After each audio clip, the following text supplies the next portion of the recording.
السلام علیکم. پروگرام باب سخن کے ساتھ طاہر احمد بھٹی آپ کی خدمت میں حاضر ہے. کل جب ہم نے آپ کو ملک عزیز صاحب کی آواز میں کلام کا انتخاب سنوایا تھا در سمین سے، تو وہ گویا ایسے تھا کہ ٹھہرے پانی میں ایک پتھر پھینکنے کے مترادف ثابت ہوا، اور جو اس سے دھیمی اور دلچسپ اور دل کھینچ قسم کی لہریں پیدا ہوئیں، تو ان میں سے ہمیں ایک رسپانس گوٹنبرگ سویڈن سے آیا ہے، جہاں ہمارے دوست ہیں صلاح الدین یوسف، ہمارے کالج فیلو ہیں، اسکول فیلو ہیں، اور گرپ ہے ان کو کلام کے تلفظ پر بھی اور اس کی ادائیگی پر بھی، اور پھر اپنی آواز کے اتار چڑھاؤ پر بھی. تو انہوں نے یہ شفقت فرمائی کہ جناب جب ملک صاحب نے چھلانگ لگائی دی ہے تو یہی کیفیت جلسہ سنتے اور جلسے کی کیفیت میں رہتے ہوئے چونکہ ہماری بھی ہے، تو وہ جو باتیں ہمارے ساتھ ویڈیو کال پہ گنگنا رہے تھے وہی انہوں نے ہمیں کنٹریبیوٹ کر دی اپنی لاؤڈ تھنکنگ، لاؤڈ اور اونچی آواز میں گنگناہٹ. کیونکہ لطف یہ ہے کہ آدمی عام کرے بہار کو، موجے ہوائے رنگ میں آپ نہا لیا تو کیا. اور ویسے بھی یہ ایک کلیکٹیوٹی جو ہمیں اس دفعہ والے جلسے سے نصیب ہوئی ہے کہ جگہ جگہ لوگ بیٹھے ہیں اور ایک ہی کیفیت سے گزر رہے ہیں. تو ہم پروگرام میں یوسف صاحب آپ کو ویلکم کرتے ہیں اور آپ کا شکریہ ادا کرتے ہیں. بسم اللہ کیجیے اور جو بھی آج آپ نے انتخاب کیا ہے وہ ہمیں سنائیے. السلام علیکم. میں کلام محمود میں سے چند اشعار پڑھتا ہوں. محمد پر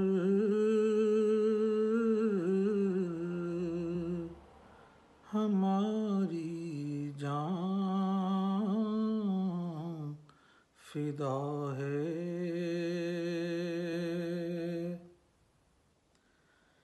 کہ وہ کوئے صنم کا رہنما ہے. محمد پر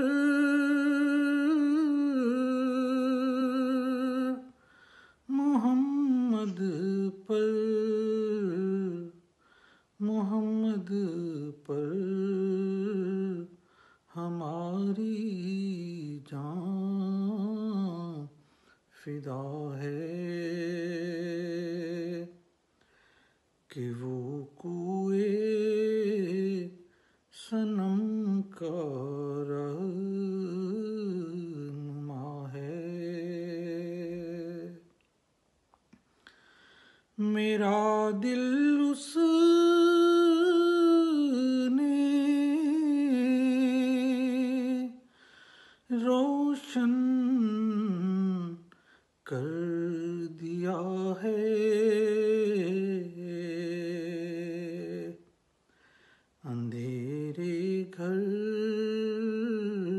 کا میرے وہ دیا ہے.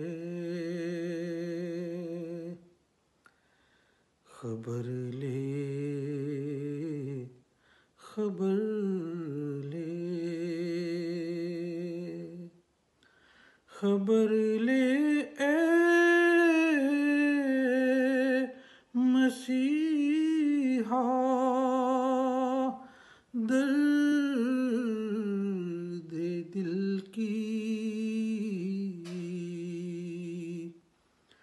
تیرے بیمار کا دم گھٹ رہا ہے.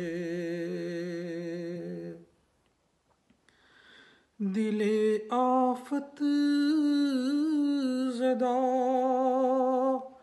کا دیکھ کر حال میرا زخمی جگر بھی ہنس رہا ہے.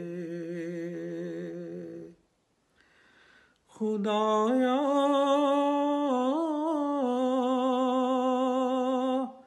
ایک نظر